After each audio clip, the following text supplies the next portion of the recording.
The campfire crackled against the August darkness when 16-year-old Peggy Beck wrote her final letter home from Flying G Ranch in Jefferson County, Colorado. "I'll bring back stories of songs and stars," she promised her sisters on that warm evening of the 17th of August, 1963. By dawn, those words would become a haunting echo. Her strangled body was discovered in her tent, shattering the innocence of summer camp forever. For 57 years, her killer walked free, an ordinary man hidden in plain sight, repairing televisions and tinkering with radios while her family lit candles and prayed for justice. When advanced DNA technology finally revealed his name in 2020, the small Colorado community reeled in shock. James Raymond Taylor had been their neighbor all along, carrying his dark secret through decades of normal life. But how does a family find peace when justice comes too late for some, and the truth cuts deeper than anyone imagined? Before we get into the story, drop a comment with your country and the time right now. The evening air carried the scent of pine and wood smoke as Peggy Beck settled beside the crackling campfire at Flying G Ranch.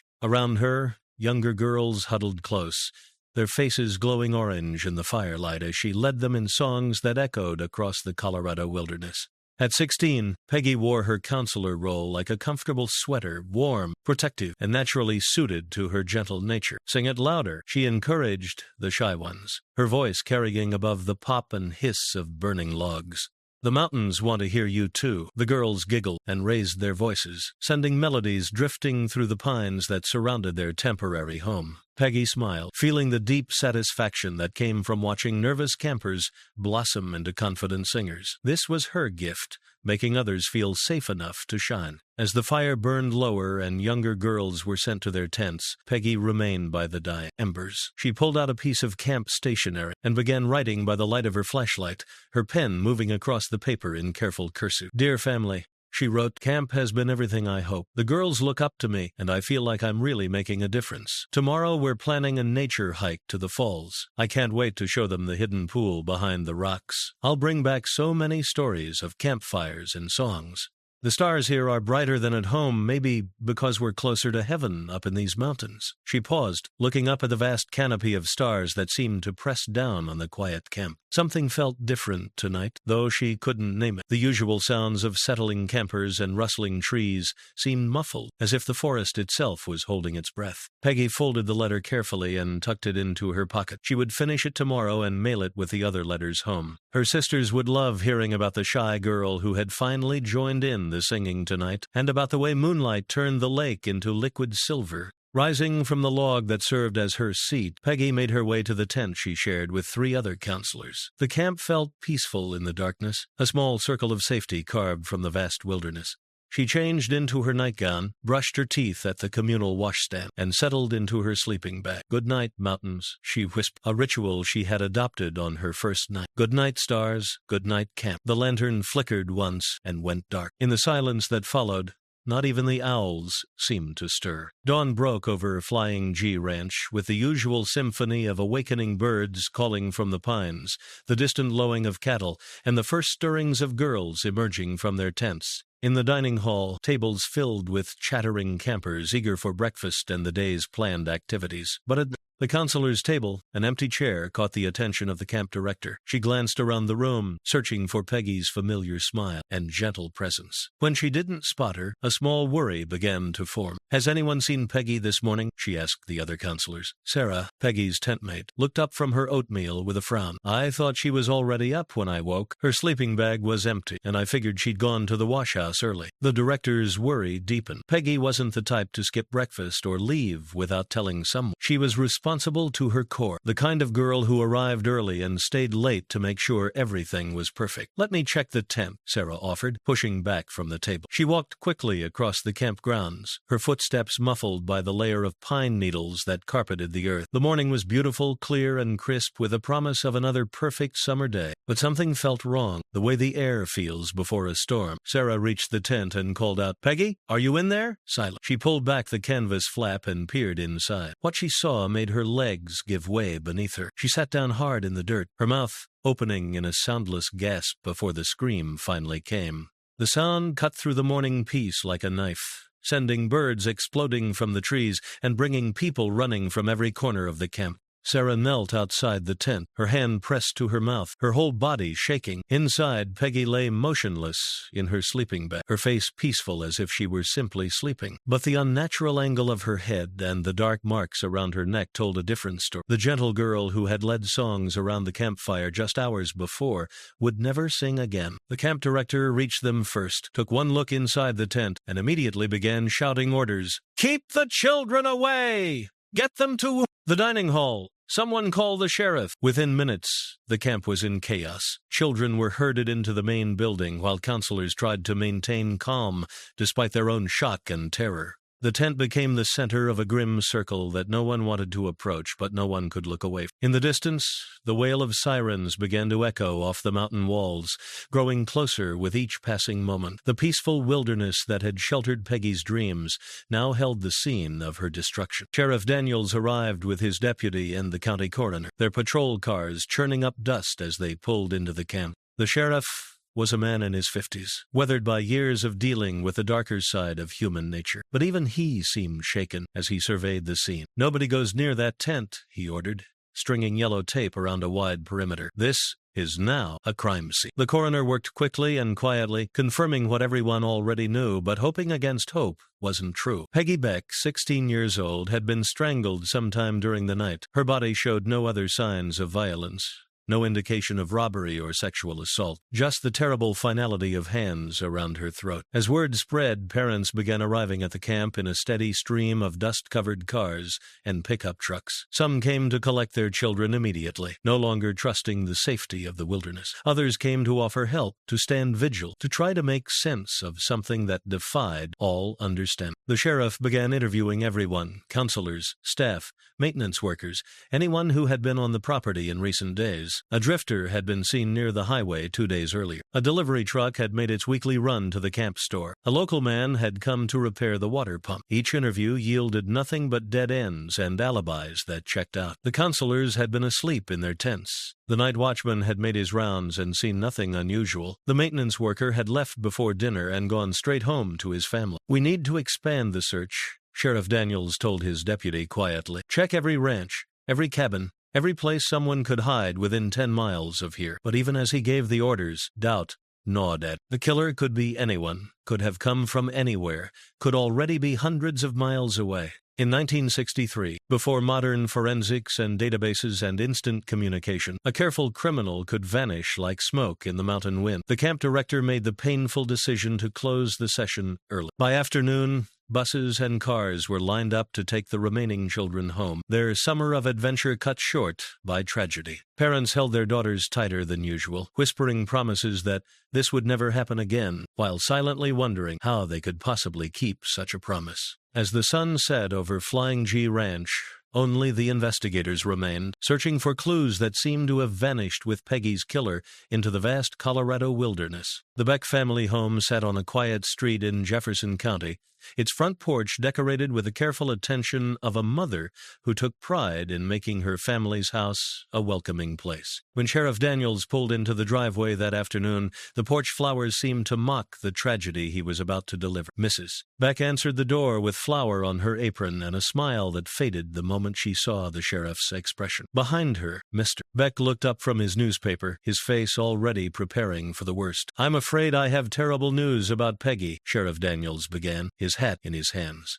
The words that followed would be seared into the family's memory forever. Mrs. Beck collapsed into her husband's arms, her legs no longer able to support the weight of her grief. Mr. Beck stood like a stone statue, his jaw clenched tight as he absorbed the impossible news that his daughter, his bright, gentle, responsible daughter, was gone. Peggy's 3 sisters came running at the sound of their mother's wails. They stood in the doorway of the living room, watching their parents crumble, trying to understand how their world could change so completely in the span of a few sentences. That evening, the Beck family sat around their dinner table in silence. The chair where Peggy usually sat remained empty, her place setting still laid out because her mother couldn't bear to remove it. The pot roast grew cold as no one had the appetite to eat. Mrs. Beck finally broke the silence with a whispered prayer. "Dear God, please don't let our Peggy be forgotten. Please don't let whoever did this escape your justice, even if we never see it in this life." Her daughters joined hands around the table, forming a circle of grief and determination.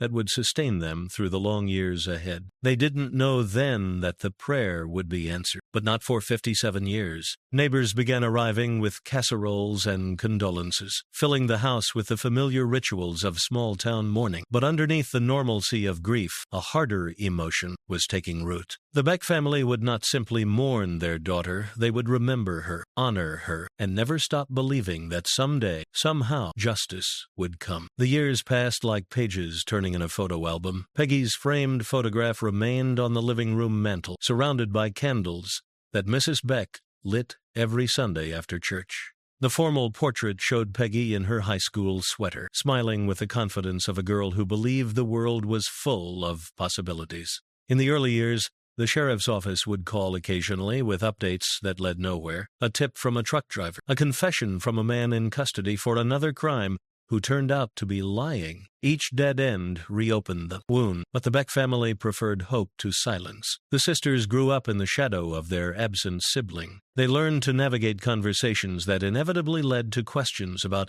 what happened to your sister. They watched their mother age beyond her years, watched their father retreat into work and silence. They learned that grief doesn't fade, it just becomes part of the furniture of daily life. Mrs. Beck maintained her rituals with religious devotion. Every Sunday, she would drive to Mountain View Cemetery and place fresh flowers on Peggy's grave. Every the 18th of August, the anniversary, she would spend the entire day at the gravesite, talking to the headstone as if Peggy could hear her. "I told the congregation about you again today," she would say, kneeling in the grass. "How you loved to sing, how you took care of the younger girls. I won't let them forget you, baby. I won't let the world forget what happened here." The house accumulated layers of memory. Peggy's room remained exactly as she had left it, her camp trunk unopened at the foot of the bed. Her books stood in their places on the shelves. Her guitar leaned against the wall, unplayed but carefully dusted. The sisters eventually moved away, started families of their own, but they returned for the rituals. Every anniversary, every birthday, every Christmas that felt incomplete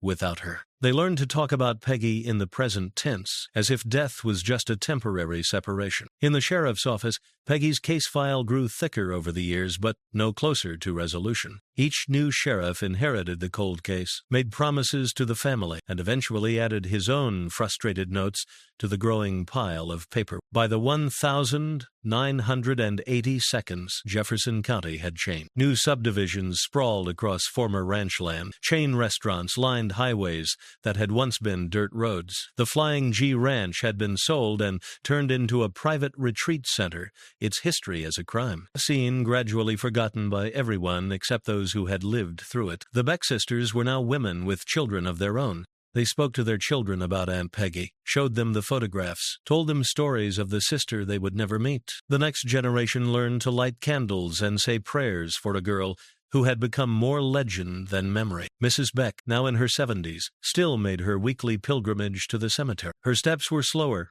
her back more bent, but her determination remained unshakable. She had outlived friends, neighbors, and even some of the investigators who had worked Peggy's case, but she had not outlived her hope for justice. A new detective, Martinez, was assigned to the cold case unit in 1985. He pulled Peggy's file on his first day, drawn by the photograph of the girl who would have been his age if she had lived. He spent months re-interviewing witnesses, checking alibis, following leads that led nowhere. "I'm sorry," he told Mrs. Beck during one of his visits. "The technology just isn't there yet. Someday, science will catch up to cases like Peggy's. Someday, we'll have tools we can't even imagine now." Mrs. Beck patted his hand with the patient kindness of a woman who had heard similar promises for decades. "I believe that, Detective. I have to believe that." The newspaper stopped running anniversary stories about Peggy's murder. New crimes demanded attention. New tragedies filled the headlines.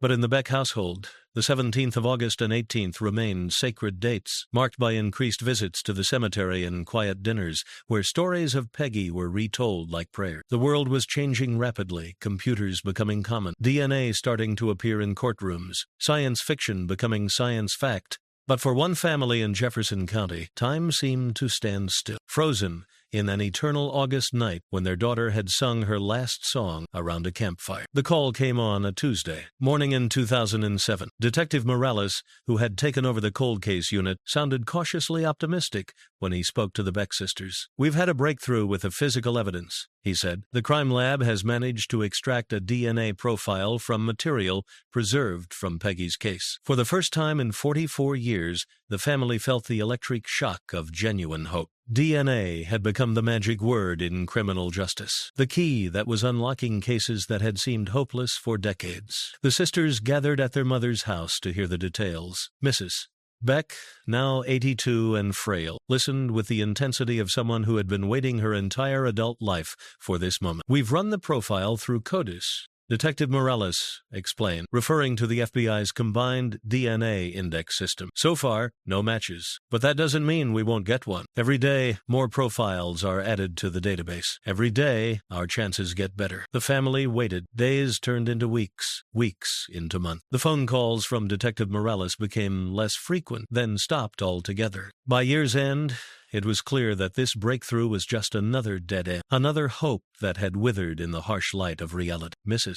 Beck took the news with the weary grace of someone who had survived many disappointments. But privately, she began to feel the weight of time in a way she never had before. She was getting old. Her memory was starting to fade around the edges. Her bones ached when she made her weekly trips to the cemetery. "Don't let her case die with me," she whispered to God during her nightly prayers. "Please don't let it die with me." The sisters noticed their mother's increasing fragility and began taking turns staying with her. They organized their lives around her rituals, ensuring that someone was always available to drive her to Peggy's grave, to light the candles, to maintain the traditions that had sustained the family. For nearly half a century, Mrs. Beck died on a snowy February morning in 2008, 45 years after losing Peggy. She passed peacefully in her sleep, surrounded by photographs of all her daughters, the 3 who had grown old with her and the one who remained forever 16 in formal portrait. The funeral was packed with people whose lives she had touched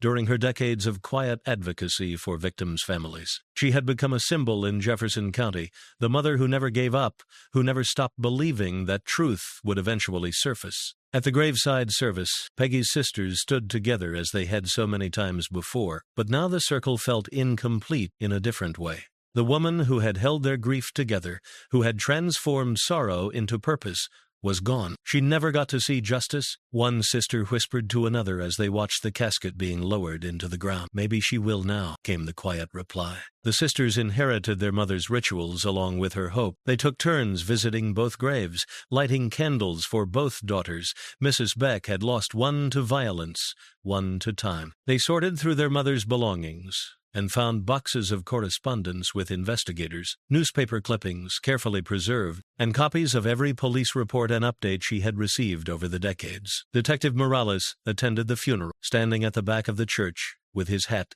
in his hands. He had grown fond of Mrs. Beck during their brief acquaintance, admired her strength and her unwavering faith that justice would eventually come. Her death felt like a personal failure, as if he had let down not just the family, but the memory of the girl whose photograph still hung on his office wall. That evening, he sat in his office, staring at Peggy's case file. The DNA profile was still in the system, still waiting for a match that might never come. But Mrs. Beck's final words to him echoed in his mind. "Don't let her case die with me." He made a promise to a woman who could no longer hear him. "I won't, Mrs. Beck. I won't let it die." The breakthrough came 11 years later, in June 2019, when Detective Morales received a call that would change everything. The Jefferson County Sheriff's Office had partnered with United Data Connect, a private company specializing in genetic genealogy for cold cases. "We'd like to try something different with your 1,963 case," explained Rachel Ward, the genealogist assigned to Peggy's file. "Instead of waiting for a direct match in CODIS,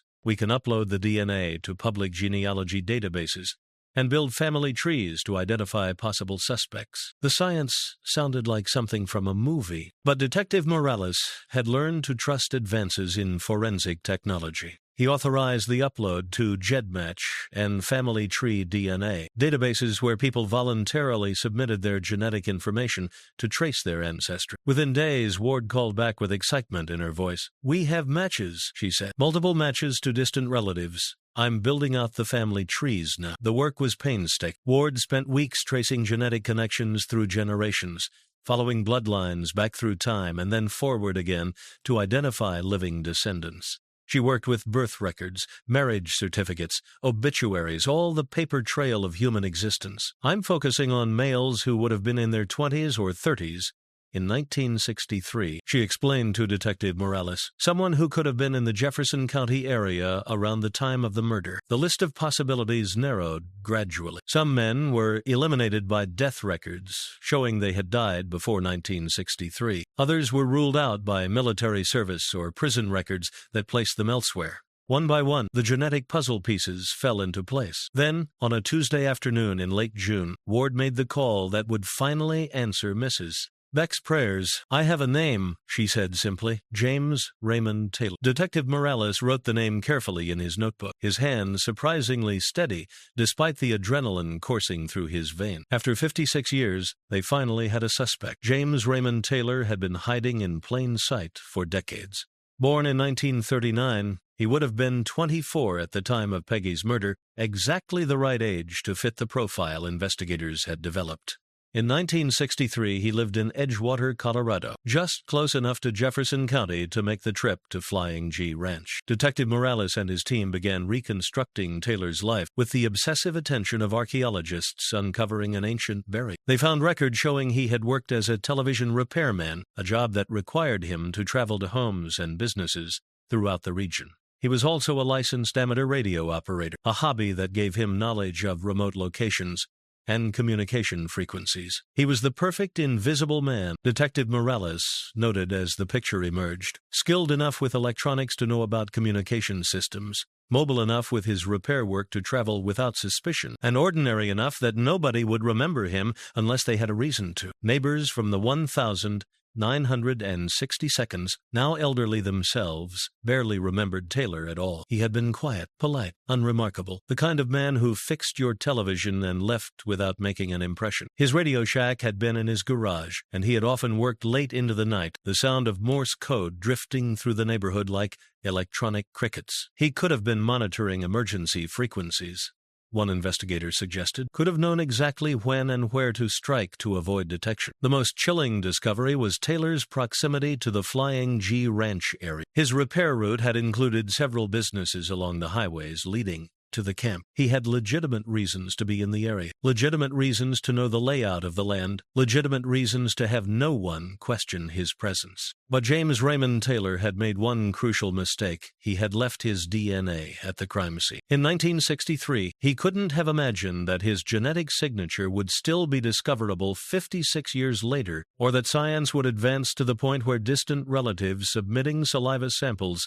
for ancestry research would eventually point an accusatory finger at his grave. The trail went cold in Las Vegas. Records showed that Taylor had moved to Nevada in 1976, 13 years after Peggy's murder. Detective Morales and his team scoured databases for any trace of him after that date, but it was as if James Raymond Taylor had simply vanished into the desert. Property records, tax files, voter registrations, hospital admissions, Social Security payments, every official record that should have tracked a citizen's life through the modern era showed nothing for Taylor after his arrival in Las Vegas. Either he had assumed a new identity or he had died without leaving a paper trail. "It's frustrating," Detective Morales admitted to Rachel Ward during one of their weekly calls. "We know who killed Peggy Beck, but we can't find him to arrest him." The genealogist had continued tracing Taylor's family tree, looking for living relatives who might provide information about his later years. She found cousins scattered across the country,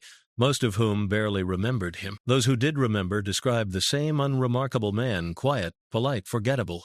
One cousin in Phoenix recalled Taylor visiting briefly in the late 1970s. "He seemed nervous," she said. "Jumpy. He said he was thinking about changing his name, starting fresh. I thought he was having some kind of midlife crisis." Another relative remembered receiving a Christmas card from Taylor in 1981, postmarked from Las Vegas, but with no return address. It was the last anyone in the family had heard from him. The investigators faced a difficult choice. They had solved the case scientifically, but they might never solve it legally. Taylor could be living under an assumed name, or he could have been dead for decades. Either way, the chances of bringing him to trial were virtually non-existent. In October 2020, The Jefferson County District Attorney made the decision to issue an arrest warrant for James Raymond Taylor, even knowing it might never be served. The warrant was entered into the national database, a symbolic victory for a family that had waited almost 6 decades for acknowledgement that someone was responsible for their daughter's death. The press conference was held on a crisp October morning in 2020, 57 years and 2 months after Peggy Beck's murder. Detective Morales stood behind a podium in the Jefferson County Sheriff's Office, flanked by the district attorney and the current sheriff. In the front row sat 3 elderly women, Peggy's sisters, now in their 70s and 80s themselves. They held hands as they had as children, their faces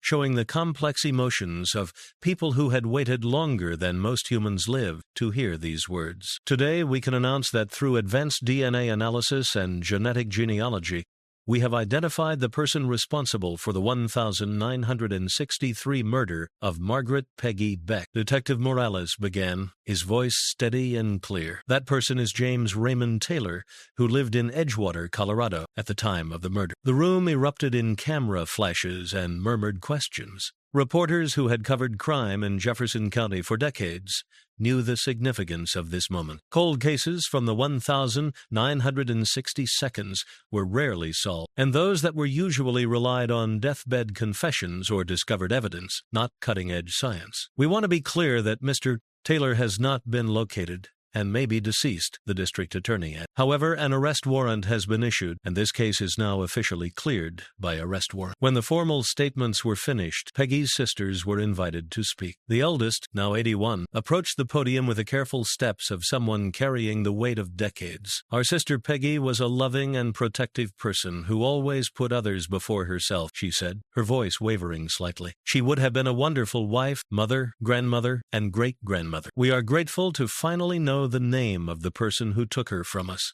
even though we may never see him face justice in a courtroom. She paused, looking directly into the camera. We want other families who are waiting for answers to know that they should never give up hope. Science is advancing every day. Truth has a way of surfacing, even after all these years. The news spread through Jefferson County like ripples on a still pond. For many longtime residents, hearing Taylor's name triggered dim memories. A quiet man who had fixed their television sets, a neighbor who had kept to himself, a familiar face that had faded from conscious memory until this moment. At Mel's Diner, where old-timers still gathered for morning coffee, the conversation centered on the shock of familiarity. Several men remembered Taylor's Radio Shack, the late-night sounds of Morse code, his polite manner when he came to repair their electronics. I never would have suspected him, said one elderly customer, stirring his coffee thoughtfully. He was just a regular guy, fixed my television a couple times in the 60s. Always did good work, never charged too much. The realization that evil had lived among them for years, perhaps decades, was deeply unsettling for a community that prided itself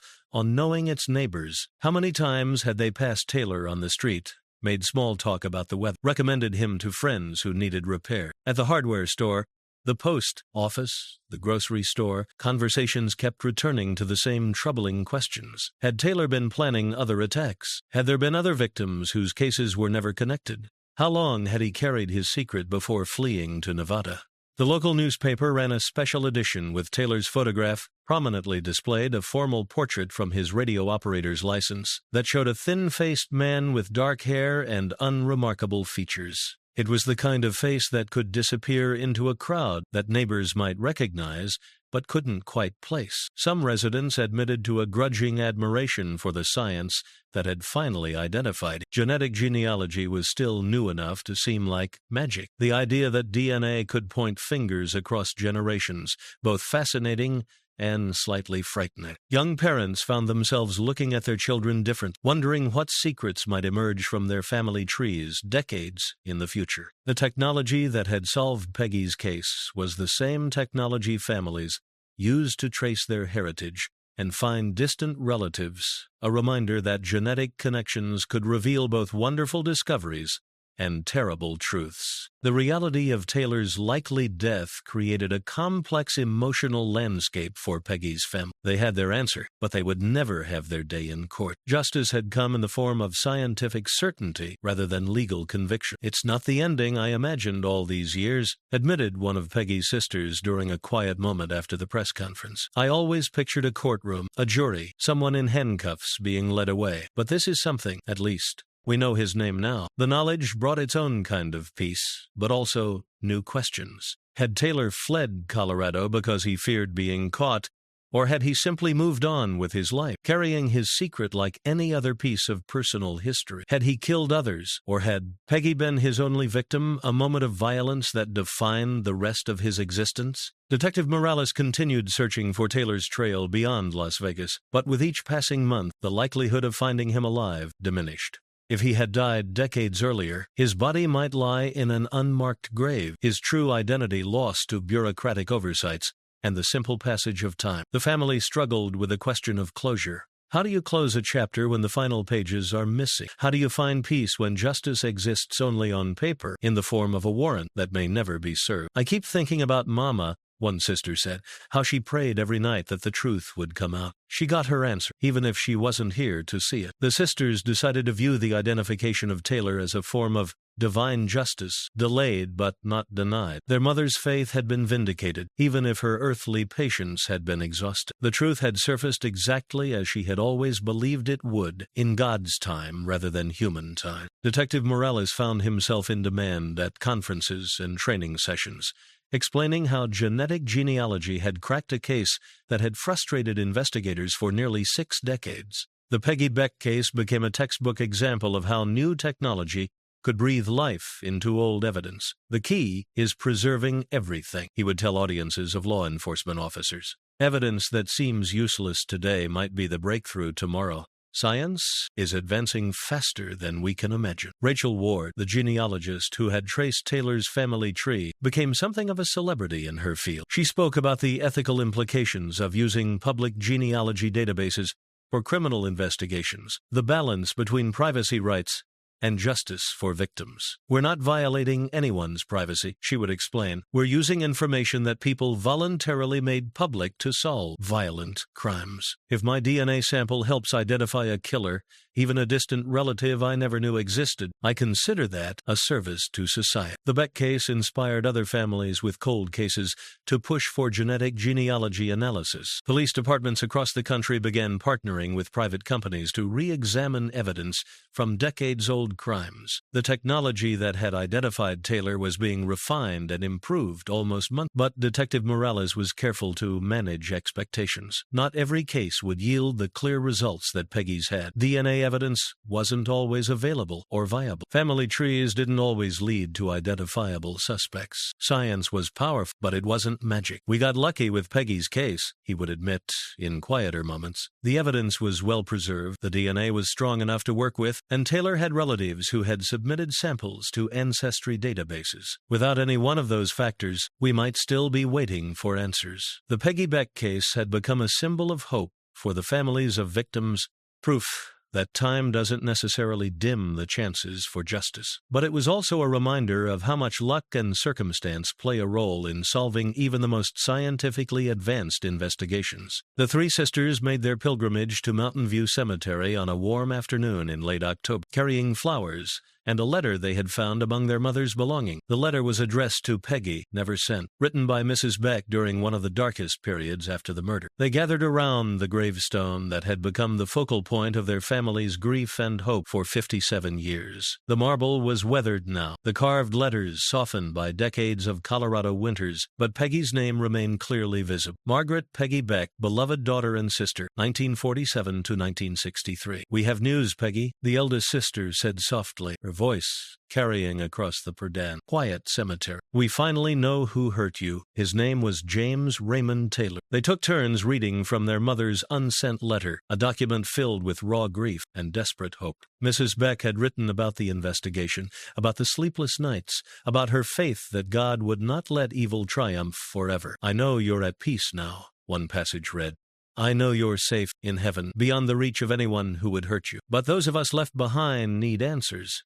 We need to know that justice exists, even if we can't see it." The sisters folded the letter carefully and placed it against the headstone, weighted down with a small stone. The autumn wind rustled through the cemetery trees, carrying the scent of fallen leaves and the promise of winter. For the first time in their adult lives, they felt something approaching peace. Not the complete resolution they had always imagined, but something quieter and more complex, the knowledge that truth had been acknowledged, that their sister's story had an ending, even if it wasn't the ending they would have chosen. As they prepared to leave, one sister noticed a small group of people approaching. A young woman with a camera, an older man with a notebook, reporters, still interested in the story that had captivated the community. "We should go," one sister said, but another shook her head. "No," she said firmly. "Let them tell Peggy's story. Let them remember her as more than just a victim." The community vigil at Flying G Ranch was organized by the current owners, who had learned about the property's tragic history through the recent media coverage. The retreat center that now occupied the land had been built over the original campgrounds, but they had identified the approximate location where Peggy's tent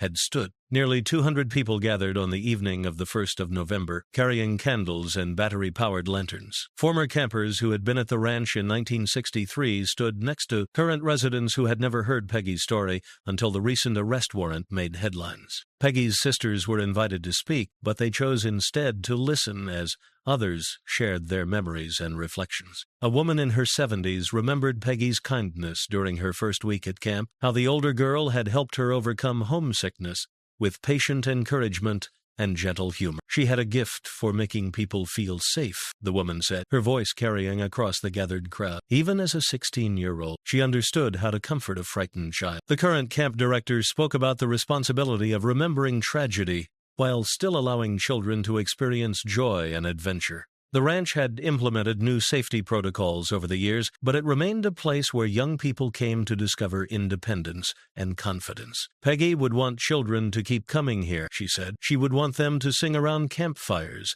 and explore the mountains and make friends that last a lifetime. The best way to honor her memory is to make sure her love of these activities continues. As darkness fell, the candles created a constellation of light against the Colorado wilderness. Someone began singing Kumbaya, the old camp song that Peggy had led around her final campfire, and other voices joined in until the melody echoed off the surrounding mountains. The vigil ended with a moment of silence, 200 people standing together in the place where evil had once intruded, but where love and community had ultimately proven stronger. The lights flickered out one by one as families returned to their cars, but the sense of shared purpose lingered in the mountain air. The scholarship fund established in Peggy's name grew beyond the family's expectation. Word of the vigil and the case's resolution had spread through social media and regional news coverage, inspiring donations from people who had never met Peggy but were moved by her story and her family's decades of patient hope.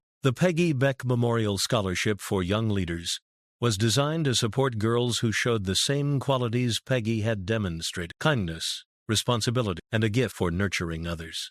The first recipient was a 14-year-old from Jefferson County who had organized anti-bullying programs in her middle school. Peggy would have loved this, one of her sisters said as they presented the scholarship at a local ceremony. She always saw the best in people, especially young people. This scholarship lets her keep doing that. The local school district incorporated Peggy's story into their curriculum as part of a unit on community history and resilience. Students learned about the original investigation, the advances in forensic science, and the importance of never giving up hope for justice. Teachers were careful to present the story in age-appropriate ways, focusing on Peggy's life and character rather than the details of her death. They emphasized the themes of family loyalty, community support, and the power of truth to emerge even after decades of silence. One middle school class wrote letters to the Beck sisters, expressing their admiration for Peggy's kindness and their amazement at the family's persistence. The sisters saved every letter, creating a new collection of memories to go alongside the condolence cards and newspaper clippings they had preserved for so many years. "These children keep Peggy's spirit alive in ways we never expected," one sister observed. "They understand her story differently than adults do. They see the hope instead of just the tragedy." The scholarship fund became a living memorial, growing and changing as new recipients carried forward Peggy's legacy of caring for others. Each year brought new stories of young people making their communities better, inspired by a girl they had never met, but whose influence continued to ripple outward through time. Detective Morales prepared to retire in 2021, his career bookended by unsolved mysteries, and the satisfaction of finally closing one of the county's oldest cases. The Peggy Beck investigation had consumed 3 years of his professional life and would define his legacy in law enforcement. His office walls were covered with photographs and timelines from various cases, but Peggy's picture held the place of honor, the formal school portrait that had watched over his work since he first opened her file. Below it, he had mounted the arrest warrant for James Raymond Taylor, a document that represented both victory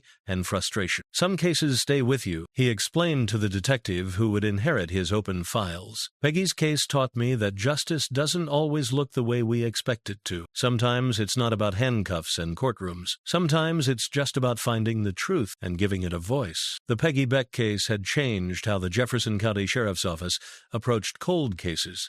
They now partnered regularly with genealogy companies, maintained better evidence preservation protocols, and kept victims' families more closely informed about new developments. Other agencies consulted with Morales about their own unsolved cases from the 1,960 seconds and 1,970 seconds. He became an informal expert on genealogy applications, helping departments understand when the technology was most likely to be effective. "The science is getting better every year," he would tell colleagues. "Cases we couldn't touch 5 years ago are solvable now. In another 5 years, we'll have capabilities we can't even imagine." But he also emphasized the human element of cold case work, the importance of maintaining relationships with victims' families, of treating each case as more than just a puzzle to be solved. "These aren't just files," he would say.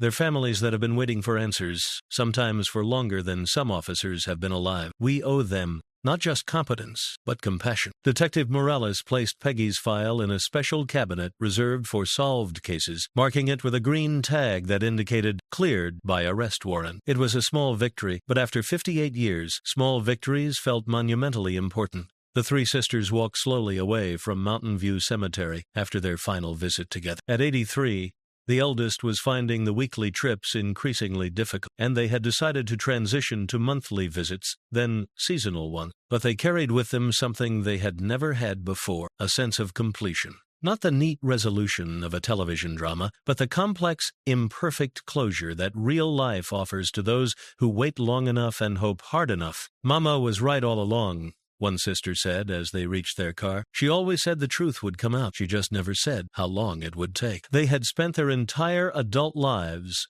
as the Beck sisters, defined by their connection to a tragedy, known throughout Jefferson County as the family that never gave up. Now they could choose how to define themselves going forward. The knowledge of Taylor's identity had answered the question that had haunted them for 58 years, but it had also opened new chapters in their understanding of justice, forgiveness, and the power of persistence. They had learned that resolution doesn't always require retribution, that truth itself can be a form of justice. Their children and grandchildren would grow up knowing the full story, both the tragedy and the eventual triumph of investigative science. Peggy would be remembered not just as a victim, but as the catalyst for a family's demonstration of unwavering love and determination. The sisters drove home through the familiar streets of Jefferson County, past the places where James Raymond Taylor had once lived and worked, past the road that led to Flying G Ranch, past the church where they had said goodbye to their parents, and where someday others would say goodbye to them. But today was not about endings. Today was about the continuation of love that survives death, truth that outlasts deception, and hope that proves stronger than time itself. Peggy Beck's story was finished, but its legacy would continue as long as families refused to let their loved ones be forgotten